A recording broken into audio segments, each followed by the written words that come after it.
Something different today. We're going to do a quick review. So this is not an unboxing like we normally do. This is a review of a product I've used for quite a few years, and it's come to its end of life. I thought I'd give a quick review. It's come to the end of life because the end has snapped off.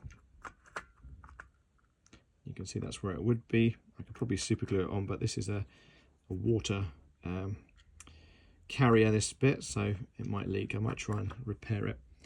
This is from Hozelock. This is actually a really well-known brand, typically really good products. It's a brand leader. So this is the unit. It attaches to a hose with the connector and another connector, and it's used for sprinkling and watering in the garden, on the terrace, on, well, any outdoor area really. And this is the unit. It's good fun actually, this unit. It's a shame it broke because it was actually, I didn't really want it to break. Couldn't find the same model replacement where I went to buy, so I've ended up with a different brand now. But it's got 5, I think it's 6 or maybe even 7, I think it's 7 different modes. You can see the modes here. There's kind of a sprinkle, there's a mist, etc, etc, etc. This is actually my favorite one, which is the big hole. Actually got a lot of throughput there. That's the one I actually used the most, to be fair. A little knob as well that you can twist, and that will change the volume as well, so that's pretty useful. Feels fairly durable. And then this little trigger as well, so you can pump it like that, and you can also lock it like that. However, there are 2 flaws or 2 issues I had with this unit. One was this trigger. You can see it's jammed in at the moment, but typically what would happen is it would there's a spring behind it, which I think has probably been lost now, and it would every now and then this trigger would fly out, get lost, and be quite hard to retrieve. I'd have to sort of put it back together, and that was annoying. Happened probably 5 or 6 times. I learned to sort of be quite careful when I released the trigger eventually, and that would avoid it popping out. I'll see if I can get this trigger out. So that's one weak point. They could certainly do better there. The other weak point, which I didn't expect, was this to break. And this has actually had quite an easy life. I've not stored it outside. I've actually stored this in a dry area, so it's not been at the mercy of lots of moisture or cold weather. So I would expect that to last a bit longer. I don't know how long the guarantee is on this. I doubt I've still got the receipt. I probably had this unit for about 5 years of sort of low-medium use.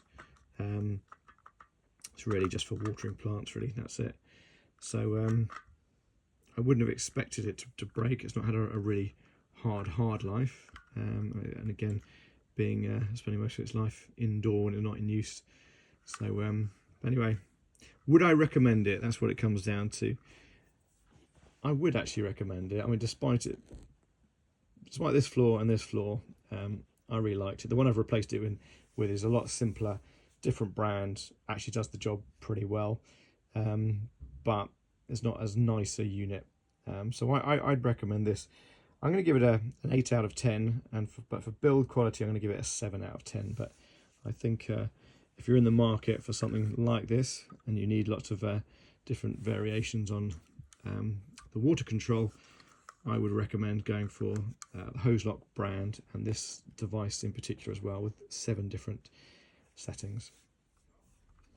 There we go. I've managed to remove the trigger, and there's the spring. That's the bit that gets lost. That's the bit that will literally sort of rest in there, and then when the trigger goes, it all flies out, and it's quite hard to find again, which is really annoying. I can see there's another piece broken off there as well. So I guess this plastic fatigues after a while. And like I say, this is probably about 5 years old, this one. That's the other end of where the spring goes in. So I think this one's probably destined for the bin. But if you want to see what's inside, since we've got this open, that's the handle. We've got a bit of a grip handle on that, which is quite useful. And we've got, oops, another spring. They do like their springs. So this is for the handle to retract and go in and out. So there's a few moving parts in here. Might even still be repairable actually. If I could just repair this. I wonder how that trigger engages. Oh, I guess the trigger engages somewhere down here. So when that's pulled, I guess it does something. So I might better just lock that in place and very sort of slightly MacGyver, slightly botch repair it. I don't think it's probably even worth it, to be fair. But anyway, there's a bit more of what's inside this Hozelock device. I've actually just noticed how it's not actually on the trigger on the trigger button. It's actually on the trigger handle. So you've got this little plunger here. I see a little water seal, and that slots in there, and then the handle on there, and you can see it's spring loaded. So when it's pushed in, that will probably open a valve inside and allow the water to pass through. So there's quite a lot going on in this unit, and I can't remember how much I paid, probably about $25, $30, something like that, and I think it was a good buy at that price. Shame it's broken now.